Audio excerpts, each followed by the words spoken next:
ட்ரெயினில் ட்ராவல் பண்ணவங்க நிறைய பேருக்கு இந்த அனுபவம் ஏற்பட்டிருக்கும்.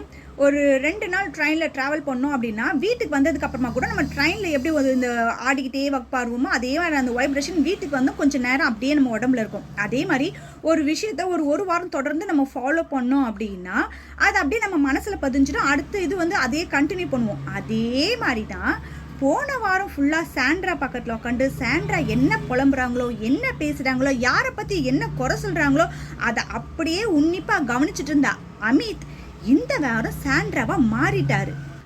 எப்படின்னு பார்க்குறீங்களா? கிச்சனில் திவ்யாவும் கனியும் வேலை செஞ்சிட்ருக்காங்க. அந்த பக்கம் வந்து அமித் கிட்ட பார்வதி அந்த பாத்திரத்தை திறக்காமல் போயிட்டாங்க, கொஞ்சம் சொல்லுங்க அப்படின்னும் பொழுது அமித் என்ன சொல்கிற போலன்னா, அவங்களுக்கு அதில் வந்து மீன் ஸ்மெல் அடிக்கிற மாதிரி இருக்கு, அதனால் அதை வந்து செய்ய மாட்டாங்க அப்படின்னு சொல்லிட்டு இருந்தாரு.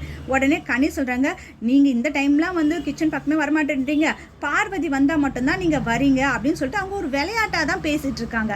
நார்மலாகவே பிக் பாஸ் வீட்டில் எல்லாரும் ஜாலியாக காமெடியாக பேசுறது வழக்கம்தான். இப்போ கனி சொன்னதில் எந்த ஒரு தப்பும் இல்லை. ஆனால் அதை ஒரு பாயிண்ட்டாக எடுத்துக்கிட்டு நீங்கள் என்ன எப்போ பார்த்தாலும் என்னை வந்து பார்வதி கூட கம்பேர் பண்ணி பேசுகிறீங்க, நான் ஒரு கல்யாணம் ஆனவன், எப்போ பார்த்தாலும் இது மாதிரி பேசிகிட்டு இருக்காதீங்க அப்படின்னு உடனே கனி என்ன நினச்சிட்டாங்க, ஐயோ இவர் இதெல்லாம் வந்து சீரியஸாக எடுத்துக்கிறாரு, சாரிங்க அப்படின்ட்டாங்க.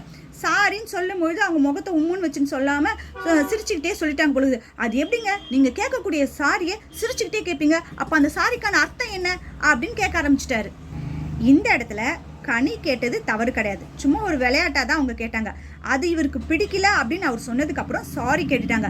சாரி கேட்கும்போது முகத்தை உம்முன்னு தான் வச்சு கேட்கணும், சிரிச்சுட்டு கேட்கக்கூடாது அப்படின்ற ஒரு விஷயம் இல்லை. அவங்க மனசார சரி ஓகே இத்தனை நாள் இப்படி பேசாதவர் இப்படி பேசுகிறாரு, அதனால ஒரு சின்ன சிரிப்போடு சொல்லிட்டாங்க போல இருக்கு. ஆனால் அதையே பிடிச்சிட்டு ரொம்ப நேரம் அதை பற்றியே பேசிகிட்டு இருக்காரு. ஏன்னா சாண்ட்ரா அப்படி தான் போன வாரம் ஃபுல்லாக திவ்யாவை பற்றியே ஃபுல்லாக பேசிகிட்டு இருந்தாங்க. அதே மாதிரி நாள் ஃபுல்லாக கனி என்னை இப்படி பேசுகிறாங்க, கனி ரொம்ப நல்லவங்கன்னு நினச்சா, அவங்க மேலே எனக்கு எவ்வளோ மரியாதை இருந்தது, ஆனால் இவங்க இப்படி பேசுவாங்கன்னு தெரியாது அப்படின்னு சொல்லிட்டு ஒவ்வொருத்தர்கிட்டா போய் சொல்கிறது மட்டும் இல்லாமல் பார்வதி கிட்ட வேற போய் சொல்லி ஆரம்பிச்சிட்டாரு.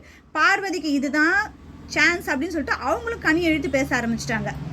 இந்த சின்ன விஷயத்த இவ்வளோ பெருசாக ஆக்கணும் அப்படின்ற அவசியமே கிடையாது. ஒன்று அமித் என்ன நினச்சிருப்பாரு அப்படின்னா, சாண்ட்ரா கூட பேசுனதுனால இந்த பழக்கம் ஒட்டி இருந்திருக்கலாம். இல்லை அப்படின்னா போன வாரம் சாண்ட்ரா ஃபுல்லாக இதை பேசியும் விஜய் சேதுபதி வீக்கெண்டில் ஒன்றும் வந்து அவங்கள பண்ணலை, அப்போ அவங்க மெயினாக எல்லா ப்ரோமோலையும் வந்திருப்பாங்க, அதே மாதிரி நம்மளும் இந்த வாரம் பண்ணலாம் அப்படின்னு நினச்சிருந்தாருன்னா அது ரொம்ப தவறானது. சாண்ட்ரா அப்படின்றதுனால தான் வீக்கெண்டில் அவங்க எந்த ஒரு கஷ்டமும் இல்லாமல் தப்பிச்சிட்டாங்க. இந்த இடத்துல அமிதாக இருந்தால் ஏற்கனவே இவர் கேப்டன்சி டாஸ்கில் எவ்வளோ வாங்கி கட்டிக்கிட்டாரு அப்படின்றது இவருக்கே நல்லா தெரியும்.